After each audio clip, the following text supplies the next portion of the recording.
Good afternoon, everyone. Welcome to another one of our webinar series episodes, A Day in the Life of. This evening, we are very, very excited to have Daniel Page, Dr. Daniel Page, on board with us. Daniel, thank you so much for taking some time out of your Monday evening to talk to us and our audience members. Absolute pleasure to be here. Thank you for having me, Priya. Fantastic. So for those of you who log on quite often, you'll see we've decided to change things up a little. So we don't have a big banner and our faces aren't squished in a little corner. And part of the reason why I've done this is because I think it's really important, considering our topic of discussion today, that this is as personal as possible. So bearing that in mind, we hope you enjoy the new format of the webinar series. But more so, I would just like to take a moment to encourage our audience members. I know it consists of students and graduates, and there has been a hell of a fantastic response to this webinar series. If you have questions, please pose your questions in the Q&A.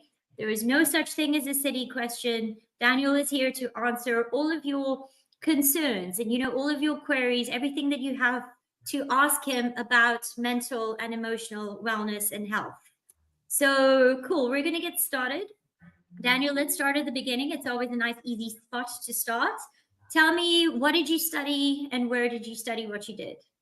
Yeah, thanks. So I initially studied molecular biology at Stellenbosch. I got into it because I was interested in genetics in high school and I thought it was really cool. And I also had a sibling who had a sort of birth defect, disability that got me interested in biology and trying to solve that. And truth be told, I actually struggled with the degree in the beginning quite a bit. I failed maths and chemistry and physics in my first year. I was really unsure if this was actually the thing I wanted to do. And I had to do a lot of soul searching. And of course, there's a lot of you go from high school where you got to ask for permission to go to the bathroom to suddenly being completely in charge of your life and where you're going, which admittedly was quite a lot. So I ended up finishing that degree. Thankfully, my father encouraged me to keep going, despite all the challenges that it came with. But I realized that it wasn't actually my passion. It wasn't what I wanted to do. And after some soul searching, I realized, oh, okay, psychology is where I want to go. So to be quick, I then was a special student at Stellenbosch, did all my undergrad, and then was an honors student. So I had a fantastic time at Stellenbosch University, much love for the department. And then I pursued my PhD through an Australian university, the University of Queensland, which was also an exciting journey. I also worked in the Department of Psychology and Global Health at Stellenbosch. So I was really in and around there quite a lot, which was really important for me and my development. Yeah, so you're almost a purebred Marties, which is pretty cool. Almost, yes. Yeah. Okay, so postgrad in psychology, and you're not practicing psychology. You've actually decided to sort of go a different route with your profession and your career. I'm going to get into what it is that you do, but maybe you could just say a little bit about why you decided to not pursue a career as a psychologist. Yeah, that's a great question. So when I finished my bachelor's degree and I realized, oh, okay, psychology is where I want to go, I actually thought, ooh, clinical psychology, sit on the couch, you talk through problems, you diagnose mental health conditions. I was like, yes, that's how I help people. So when I got into honors, that was kind of my frame of reference and what success looked like in my mind. But as I learned more about research and academia, I saw that, wow, you could do research and develop interventions and change things and study stuff. And that really appealed to me. Obviously enough so that I pursued my PhD in it. And academia is great. You can have a lot of impact there. But I also, while I was doing my PhD, I went into the nonprofit sector and I started a nonprofit organization, which was also great. Learned a lot of business skills there and interacting with different people and, really working on the ground with intervention work. And I saw, wow, this actually fuels me. I don't need to, this idea of being on the couch. I know I'm using this as a trope, but I realized that there are more than one way to affect change in psychology. And I think this is also the annoying thing about when you get to uni, is like you think there's one linear path and that's what success looks like, but there's actually this super branch tree of all these things you can do and all these rocks that you should look under. Oh, there's an opportunity here, and oh, I never knew this was even a job. Anyway, without rambling, so I basically realized, okay, maybe academia isn't 100% what I want to do, and I had my hand or tried my hand in the NPO sector and learned some business skills there. And the problem that I was trying to resolve, I realized that a technological solution would actually be a good way to go about doing or solving that problem. Yeah. And that's where the company idea came from, was, okay, I learned about academia and I learned about the NPO sector, and now business was a place that I could affect some change. And it felt like the most appropriate way for me to do that matched my skills and my interest. And yeah. So Psyche Innovations, that's the business, that's the app. Let's talk a little bit about it. What is Psyche Innovations? Yeah, so Psyche Innovations is basically an answer to the problem of the lack of access to mental health promotion and prevention resources.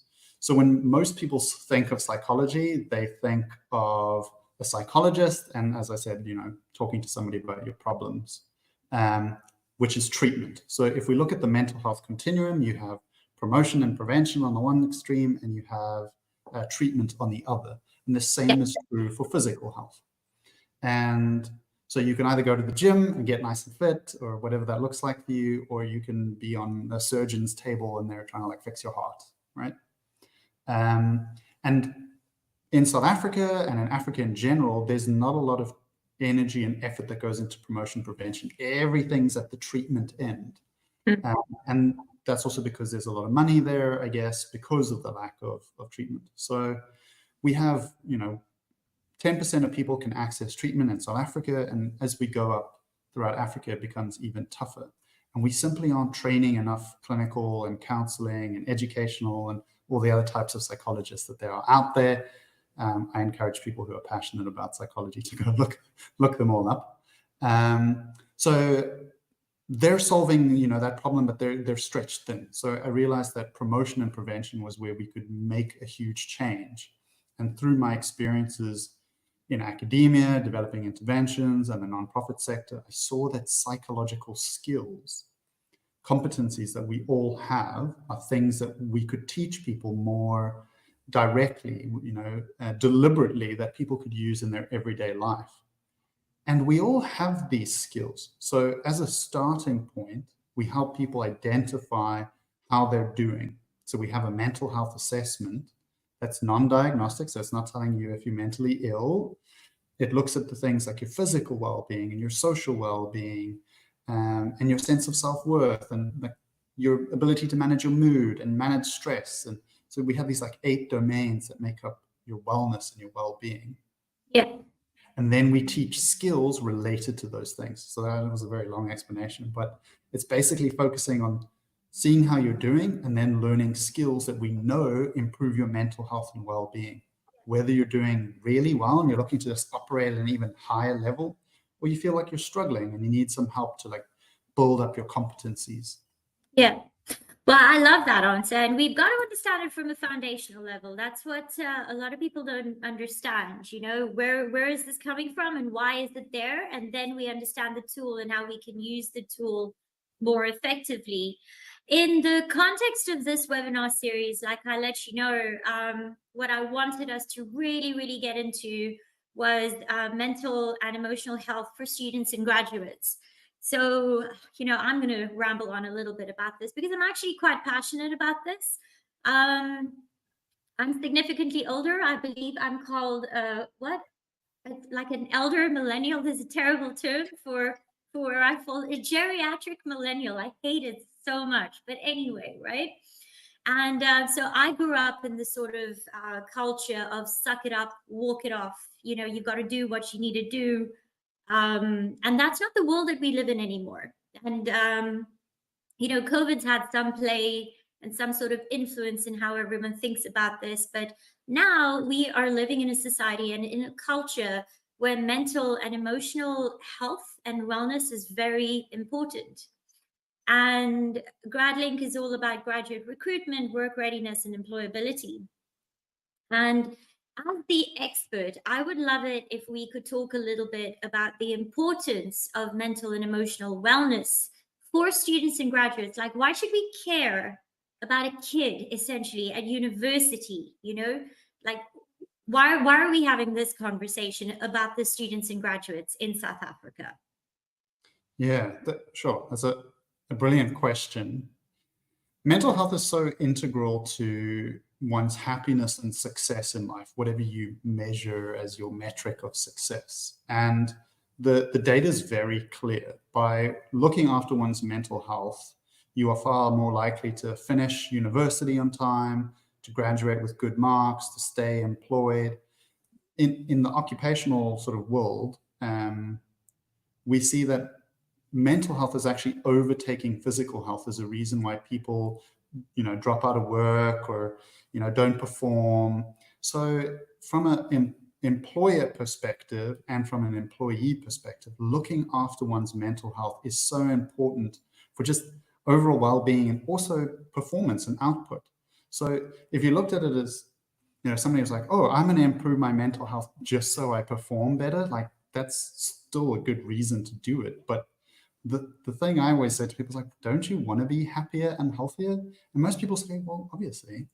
So mental health is like the one side of the coin of health, because you got physical on the one side and mental on the other. I mean, maybe that dichotomous thinking is a little bit archaic, but it's there. And I think people today are starting to realize how integral it is to their success. But I think people also look in the wrong places. I think people are overly concerned with all these labels and all these terms, and we're seeing some people this like over pathologization of mental health. So going from the just suck it up to I have every mental illness and like everything's wrong with me, that's also not true. There's kind of like a middle ground here. So like it's great that people are engaging with it, but without going in too much of a tangent, we want to prioritize people's mental health, but it's not like it shouldn't be a TikTok trend, you're doing the wrong things for the wrong reasons, if that makes sense. So like an unhealthy side. I hope that answers your question. No, it does. I love that answer. It's exactly how I feel about this whole thing. It speaks to my whole theme, which I have accidentally created in this webinar, of foundations. So you've got to push, you've got to graft when you're at university. I mean, that's a given. You're pursuing a degree or a diploma.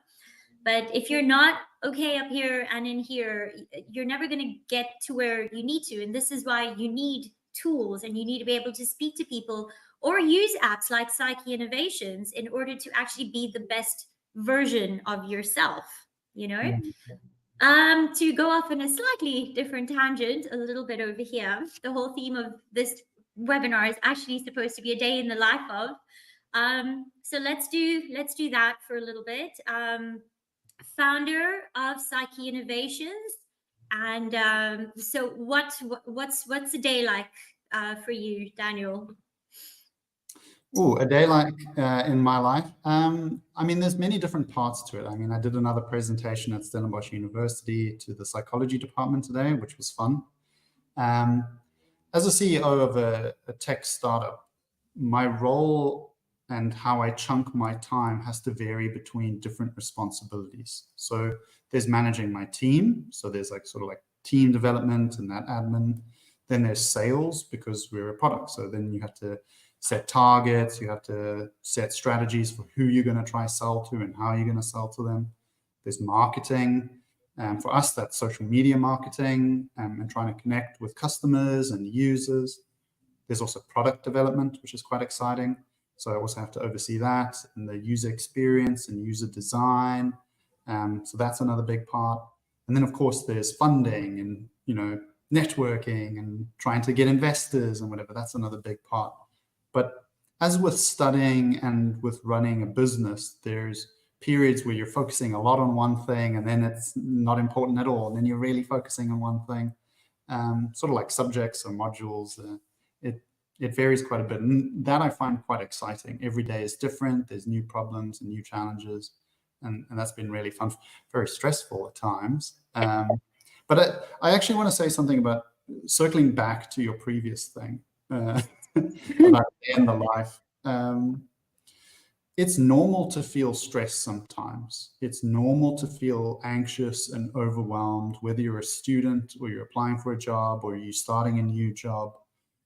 That's completely normal, and that's okay. And that's when you draw on the different strengths that you have, whether that's your relationships or you exercise and you go to gym. And the more of these that you have, these sort of like legs on a chair, the easier it is when one maybe gets knocked off. Because I think of COVID, you know, I'm a social guy. I like to see my friends, and all of a sudden I can't see them as much. So got to use problem solving, and I'm doing a lot of these, you know, talking to my friends online, or, oh, I couldn't exercise. We couldn't run outside. You know, like now I'm having to like do squats and star jumps inside, you know, like you got to adapt. And that's also what I try to instill in people around mental health, is building up these competencies, because you're going to go through exams, or you might not get that job that you wanted or whatever.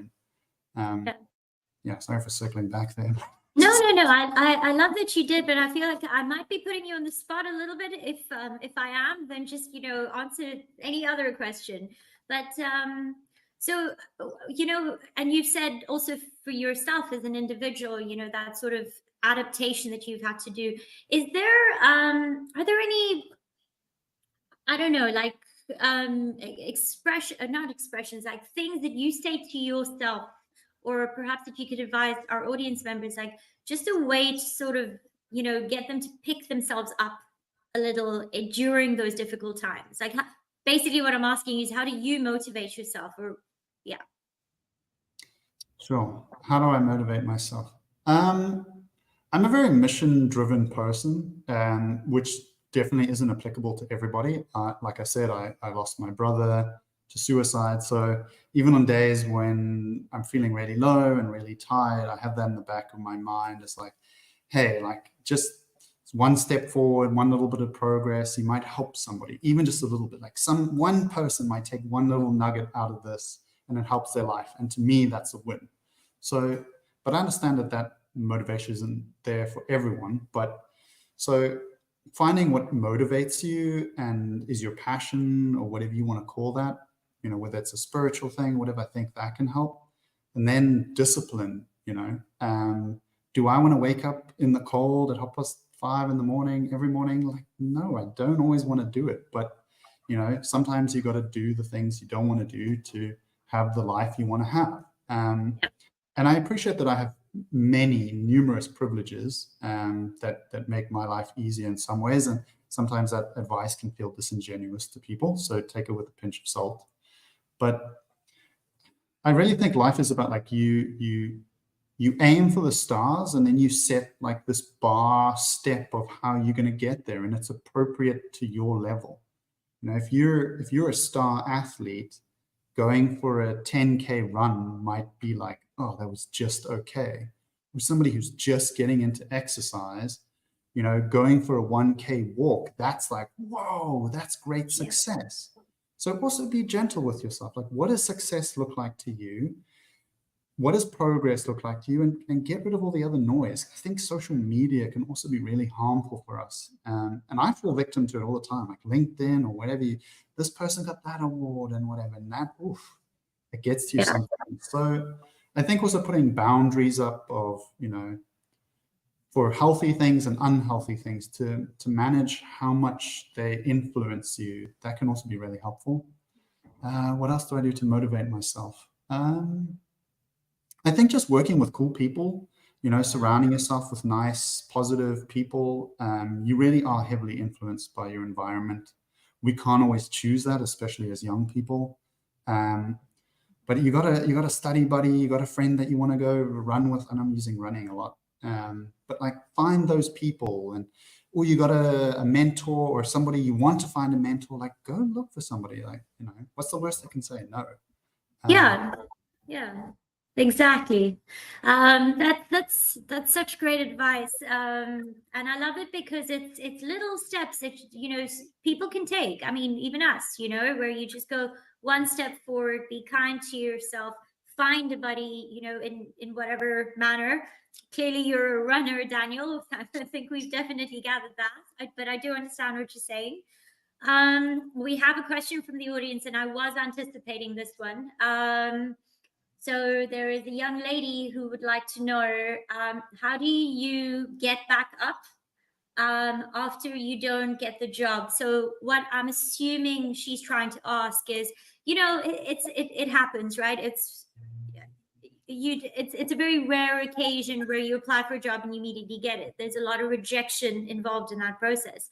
So I believe that we're being asked, how do you, just continue, because you've got to push through and continue the applications with other jobs. Yeah, rejection is unfortunately just a part of life. And I've kind of adopted so what now? Like, okay, I got rejected. What now? Nothing actually happened. Like, I'm not hurt, or I went on stage and I did a presentation, or I did a webinar and I said something I regret. Like, okay, what now? Most of the time, that what now is actually, there's nothing.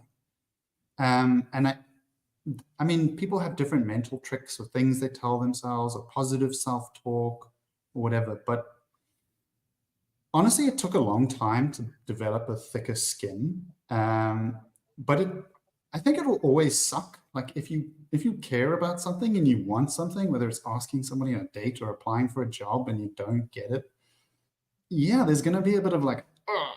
But what now? Nothing happened. Just keep going. Try again. Apply again. You got to.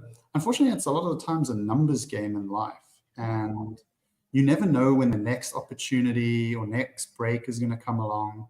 So you just got to keep like trust in the system. Keep working on yourself. That's also been quite integral, because in a lot of times I didn't get the thing that I wanted in life, and sometimes it's just because I wasn't ready, and sometimes it's just bad luck, and sometimes I just don't know. Yeah. Yeah, I don't know how helpful that is. No, it's very helpful, Daniel. No, I love just that simple expression of, yeah, okay, so what now?